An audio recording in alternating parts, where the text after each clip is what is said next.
გამარჯობა მეგობრებო, თრომბი. რა არის თრომბი, რომელიც ყველას ეშინია? გუშინ მეკითხებოდა მესეჯში თრომბზე რას გვირჩევ. მინახია ბევრი ადამიანი პარალიზებულია, ინსულტი. თრომბი დაემართება. თრომბი მეგობრებო შეიძლება ნებისმიერი ადგილზე დაემართო ადამიანს. გულზე, თირკმელებზე, ტვინზე, თავში. მაგრამ აქ შეცდომებია ყოველთვის, როცა ადამიანი ფიქრობს, ეს არის ქოლესტერინის ბრალი და სისხლის გამათხელებელი იწყებენ დალევა და დაანებენ ქოლესტერინს. თურმე ქოლესტერინის ბრალი ის თრომბი არ ყოფილა. თრომბი მეგობრებო ყველა ადამიანს კეთდება და იშლება. კეთდება, იშლება. მაგრამ ეგეთი ადამიანი ვისაც აქვს გლუკოზის პრობლემა. კვება ეგეთია, მაგალი გლუკოზა სისხლში ტრიალებს მეტი შაქარი. აქვს ინსულინის რეზისტენტობა, აქვს დიაბეტი უკვე. ეგეთი ადამიანი კიდე ერთი დარჩა ესტროჯენი, ქალის ჰორმონი როცა არის, ქალი რო ფეხზიმე არის, ფეხზიმე ხალებს უფრო მეტად კეთდება თრომბი, მაგრამ იშლება, კეთდება და იშლება. კიდე შემთხვევა მეგობრებო, როცა ქალები იგებენ ეგეთი წამლები, რომ ფეხძიმე არ დარჩე. ჰორმონული თერაპია. რომ არ უნდა რომ ფეხძიმე დარჩე. და კორტიზოლი. მაგალი სტრესზე რო ცხოვრობს ადამიანი, მაშინ არის შანსი, რომ მოემატო ეს თრომბი და ეს გაჩერდება ნებისმიერ ადგილზე, რომელიც გულის შეტევა ეძახიან, ამას სტროკ ეძახიან.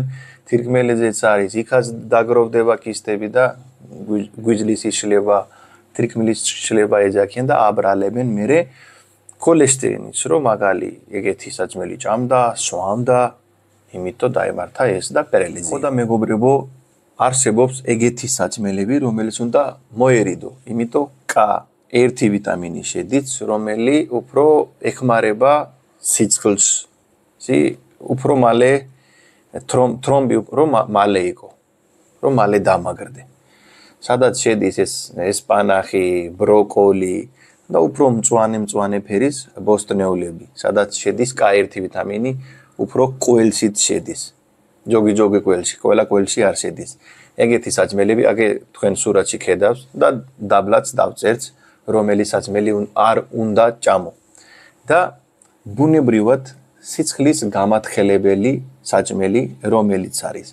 პირველია მეგობრებო, ვაშლის ძმარი. ვაშლის ძმარი რა შვება მეგობრებო? აქ ნახე რა მეცნიერება. თქვენ რო იგებს ვაშლის ძმარი და მერე ჭამ საჭმელი, ოღონ ვაშლის ძმარი უნდა იყოს წყალში შეძილილი. თქვენ რო ჭამს მერე საჭმელი, ის საჭმელი აუცილებლად თქვენ ჭამ პური, ნახშირი წყლები, მერე ნახშირი წყლების მეტაბოლიზმი არ კეთდება ისე, რომ სიცხლში წავიდეთ ზედმეტი გლუკოზა. და პირველი მიზეზი არის თრომბის შაქარი, ზედმეტი გლუკოზა სიცხლში. პირველი გამოირიცხება, რომ დალევს ვაშლის ძმარი, არ წავა ზევით შაქარის დონე სიცხლში და თრომბის ჩანსი ძალიან შემცირდება. მეორე არის ყველა მიცის ნიორი. მერე ექიმი ფხაზე გაბრაზდება WHO-ში რო ჯის და ეს რატო ეს რა არის, ვინ ჩაატარა ეს კვლევა, რომ ნიორი ის გურნავს თან ვინა. ყველა ექიმი შეიძლება არ გაბრაზდნენ, მაგრამ ჯოგის მაგრად უტყდება ნიორი, ანტიბიოტიკი, ბუნებრივი სიცხლის გამათხელებელი, როგორ ეძახიან. დიახ, ყველაზე მეტი კვლევა არ ჩატარებული. თვითონ წამლის კომპანიებმა ჩაატარე ბევრი კვლევები მეგობრებო, რომ ნიორი ათხელებს სიცხლს. ამცირებს თრომბის რისკებს. ნიორის ჩაი, პირდაპირ ჩაკალაპვა, დაჭერი, დაელოდე, 10 წუთი ისე ჭამა, ნებისმიერი ნაირად შეიძლება ნიორის მიიღება, რომ შეამცირო თრომბის რისკი. იმიტომ თრომბი გვერდსკი წამით და ქოლესტერინი წამით და ცხიმი წამით არ კეთდება. მესამე არის E ვიტამინი. E ვიტამინიც ბუნებრივი სისხლის გამათხელებელი არის, მეგობრებო. კიდე არის ომეგა-3, რომელიც cod liver oil, თევზი რო არის, ველური თევზი თუ ქართულად რაღაცა ქვია მაგას, სახელი მე მაგიდა მაგისკდა, cod liver oil ქვია მაგას, მაგის ჯეთი რო არის, მეგობრებო, ეს ათხელებს სისხლს ბუნებრივად. ამას ქვია, მეგობრებო, ვირთევზის გვიძლის ჯეთია, მეგობრებო, რომელიც ყველაზე საუკეთესოა თუ ბუნებრივად გინდა სისხლის გამათხელებლის მიღება. ორი ხე არსებობს. ევროპაში არსებობს ნაზვის რო არის, მეგობრებო, კანი, ნაზვის კანი. აზიაში და ინდოეთში იყენებენ არჯუნა. ეგეთი ხეა, რომელიც კანი, გამომშრალი კანი, იქ არის ეგეთი ნივთიერებები, რომელიც ბუნებრივად ათხელებენ სისხლს. კიდე არის ყველამ რო იცის კურკუმა.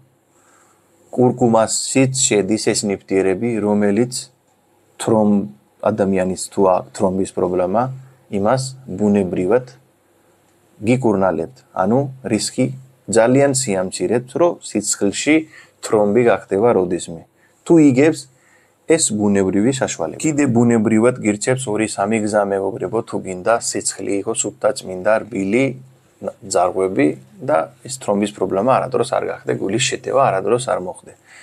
პირველი არის ყובה უნდა იყოს საათობრივი. დაახლოებით 12-დან 16 საათი უნდა იყოს ადამიანი, როცა არ აჭამს. მეორე საჭმელი ჭამის ზუსტად 40-45 წუთის მერე დაახლოებით 2000-3000 ნაბიჯი გაიარე. ეს ნაბიჯი იმიტომ უნდა გაიარო, რომ სისხლში რო უნდა წავიდეთ საჭმელი ჭამის მერე გლუკოზა ზევით, თუ იარე, იქვე გაჩერდება, არ წავა ზევით. და ეს ზევით თუ არ წავიდა სისხლში გლუკოზა, თრომბი, დიაბეტი, ინსულინის რეზისტენტობა, მალე ვერების პროცესი, ეს ეგეთი პრობლემები ცხოვრებაში არ მოვა, მეგობრებო. იმედია მოგეწონება ინფორმაცია, გააზიარეთ აუცილებლად მეგობრებში, გამოიწერე არხი კარგად და ჯანმრთელად.